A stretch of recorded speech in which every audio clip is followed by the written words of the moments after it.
Hello everyone, তোমরা সবাই কেমন আছো? আশা করি সবাই খুব ভালো আছো। আমিও খুব ভালো আছি। আমি পূজা, তোমাদের সাথে শেয়ার করতে চলে এলাম আবারও একটা নতুন ব্লগ ভিডিও নিয়ে। তো আগের ব্লগে দেখতেই পেয়েছো আমরা মাইথন এসেছি। তো এটা হচ্ছে সেকেন্ড ডে, আমাদের মাইথন আসার সেকেন্ড ডে। কালকে তো আস্তে, আস্তে একটু বিকাল হয়ে গেছিলো, তারপরে সেরকম আর কোথাও যাওয়া হয়নি, ড্যামে গেছিলাম। তো আজকে কিন্তু আমরা সকাল, সকাল একদম আর্লি মর্নিংয়ে, এখন বাজছে ঘড়িতে ওই ৯টা মতো, তখনই কিন্তু আমরা সবাই মিলে রেডি-সেডি হয়ে বেরিয়ে পড়ছি পুজো দিতে যাওয়ার জন্য। তো আজকে আমরা যাব কল্যাণেশ্বরী মন্দিরে পুজো দিতে। তারই জন্য কিন্তু আজকে আমরা সবাই সকাল, সকাল উঠে স্নান-টান সেরে ফেলেছি। বাচ্চাদের স্নান করাইনি, বাচ্চাদের মানে মাম্মামকেই করাইনি। আমরা সবাই স্নান করেছি। তো দেখো এখানে এই দিদিভাই দিদির বাগানের এই দুটো বেগুন নিয়ে আমাদের দেখাচ্ছিল, সেটাই কিন্তু একটু তোমাদের সাথেও শেয়ার করে নিলাম। তারপরে কিন্তু সবাই মিলে গাড়িতে উঠে পড়েছি।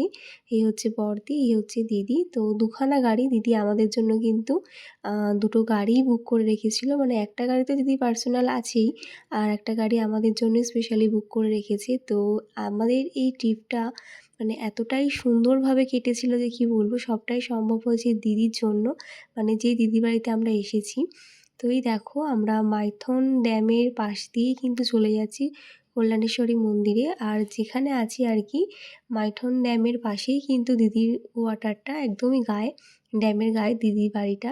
তো দেখো এখন কিন্তু আমরা গাড়িতে উঠে পড়লাম। এখন বললামই তোমাদেরকে সকাল ৯টা মতন বাজছে। আমাদের এখান থেকে যেতে মোটামুটি ওই আধ ঘন্টা মতো সময় লাগবে। আর এই দেখো ড্যামে কত নৌকা, কত সুন্দর না লাগছিলো দেখতে, তাই তোমাদের সাথে একটু শেয়ার করে নিলাম। তো আমরা কিন্তু আজকে বোটিংও করব, শুধু যে আজকে পুজো দিতে যাবো তা না, আজকে আমরা এখানে মাইথনের যা যা আছে স্পেশাল জায়গা, সব জায়গাগুলোই কিন্তু আমাদেরকে আজকে আমাদের দিদি ঘোরাবে। তো প্রথমেই আমরা যাচ্ছি পুজো দিতে, কারণ সকালবেলার দিকটা সবাই যেহেতু না খেয়ে আছে, তাই কিন্তু সবাই ঠিক করেছিল যে পুজোটা সবাই আজ আগে না খেয়েই দিয়ে দেবে, তারপরে বাকি জায়গাগুলো ঘুরে যাবে। তো দেখো বলতে বলতে আমরা চলে আসলাম কল্যাণেশ্বরী মন্দিরে। আর কারা, কারা এই মন্দিরের ব্যাপারে জানো, এখানের মা কিন্তু ভীষণই জাগ্রত। তো যাই হোক দেখো গুটি, গুটি পায়ে আমরা চলে আসলাম একটা দোকানে, যেখান থেকে আমাদের ডালি নেওয়া হবে আর কি, ডালা পুজো দেওয়ার জন্য। তো এখানে আমরা ৩টে ডালা নিয়েছিলাম, একটা আমাদের বাড়ির, একটা হচ্ছে দিদি দিচ্ছিল আর একটা বড়দি। তো ৩খানা ডালা নেওয়া হয়েছে। তো ওরা ওখানে নারকেল-টারকেল সব কিছু দিয়েই কিন্তু ডালাটা রেডি করে দিয়েছে। তো এই তোমার দাদাভাই নিয়ে নিয়েছে। তো আমার একটু প্রবলেম থাকার কারণে তোমার দাদাভাইকে দিয়ে পুজোটা দেওয়াচ্ছি। তো দেখো সবাই মিলে কিন্তু একে, একে মন্দিরের ভেতরে চলে যাচ্ছি। আর মন্দিরটা কিন্তু আমি তো গুগলে দেখেছিলাম, মানে ইউটিউবেও আমি সার্চ করে দেখেছি, খুব সুন্দর মন্দিরের ভিউটা। তো তোমাদেরকেও সেই সুন্দর ভিউটা দেখাবো। তো যদিও ভেতরে মায়ের দর্শন তোমাদের করাতে পারলাম না, কারণ যেহেতু আমি ভেতরে ঢুকিনি। তো দেখো আমাকে কিন্তু বাবু ভিডিওটা করে দিচ্ছিল, মানে দিদিভাইয়ের যার বাড়িতে আমরা এসেছি, দিদিভাইয়ের ছেলে বাবু, ও কিন্তু ভীষণই ভালো। আর ওর সাথে তো আমার মামামের ভীষণ ভালো ফ্রেন্ডশিপ হয়ে গেছিলো। তো ওর সাথেই মানে আমার মাম্মাম কিন্তু বেশিরভাগ টাইমই বাবুর সাথে ছিল। তো খুব মজা হয়েছে আমাদের এই ট্রিপটা যে এত সুন্দরভাবে কাটবে সত্যি ভাবতে পারিনি। তো দেখো ওখানে তোমার দাদাভাই, দিদি, মানে যারা যারা এসেছিলো সবাই কিন্তু মন্দিরের ভেতরে ঢুকে গেছে। যেহেতু আমি মন্দিরের ভেতরে ঢুকবো না বলে বাইরেটাতেই দাঁড়িয়েছিলাম। তাই হচ্ছে মন্দির। আর আমরা আস্তে, আস্তে ওইখানে বেজেছিল ওই 9:30 10টা মতন। তখন কিন্তু মন্দিরটা ফাঁকাই ছিল। আর আমাদের পুজো দেওয়ার পরেই কিন্তু মন্দিরে ভিড় হয়ে গেছিলো। তো দেখো এটা হচ্ছে মন্দিরের আশপাশটা তোমাদের সাথে একটু শেয়ার করে দিলাম। আমি বাইরে থেকে মাকে ডাকলাম যে তোমার দাদাভাই তো পুজো দিতেই গেছে, আমি এখান থেকেই মাকে দর্শন করলাম, প্রণাম করলাম, ভেতরে ঢুকতে যেহেতু পারলাম না।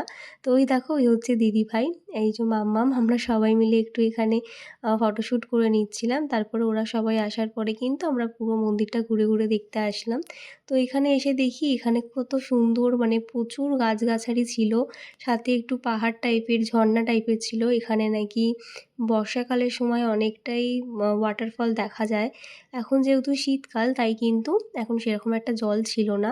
তো দিদি আমাদেরকে চারিদিকটা ঘুরিয়ে, ঘুরিয়ে দেখাচ্ছিল। ভীষণ সুন্দর একটা জায়গা, মন ভালো করার জায়গা। আমার তো ভীষণ ভালো লেগেছে। তো যাই হোক আমরা তো চারপাশটা ঘুরে দেখলাম, তোমাদেরকেও দেখালাম। তোমরাও জানিও তোমাদের এই চারপাশটা ঘুরে দেখতে কেমন লাগছে। তারপরে দেখো এখানে দিদিও চলে আসলো, দিদিরও একটু ফটোশ্যুট, ভিডিও শ্যুট করে দিলাম। তারপরে কিন্তু আমরা বেরিয়ে পড়ছি, কারণ আমরা ব্রেকফাস্ট করব, অনেকটাই বেলা হয়ে গেছে। এখানেই কিন্তু ব্রেকফাস্টটা সেরে আমরা তারপরে চলে যাব হচ্ছে আরও একটা ডেস্টিনেশনে ঘুরতে যাওয়ার জন্য। তো তো এখন কিন্তু পুজো-টুজো আমাদের দেওয়া হয়ে গেছে। আর আমরা আমাদের এখানে বেশিক্ষণ সময়ও লাগেনি পুজো দিতে। ঢুকেছি আর বেরিয়েছি বলতে পারো। সেরকম একটা সময় লাগেনি। তো বাড়ি মানে আরেকটা ডেস্টিনেশনে যাওয়ার আগে আমরা এখান থেকে কিছু টুকিটাকি জিনিস কিনে নিচ্ছি। তো একটা জায়গায় ঘুরতে এসেছি আর সবার জন্য কিছু না কিছু তো নিতেই হবে। এখানে কিছু স্মৃতি নিয়ে যেতে হবে, তাই কিন্তু এখান থেকে কিছু গিফট কিনে নিলাম। আর তারপরে চলে এসেছিলাম একটা মিষ্টির দোকানে, সেখানেই কিন্তু এখন সকালের ব্রেকফাস্টটা সারা হবে। তো দেখো আজকে ব্রেকফাস্টে ছিল হচ্ছে কচুরি, সাথে ছিল হচ্ছে চানা। সেটা দিয়েই কিন্তু আজকে সকালের ব্রেকফাস্টটা আমরা সারলাম।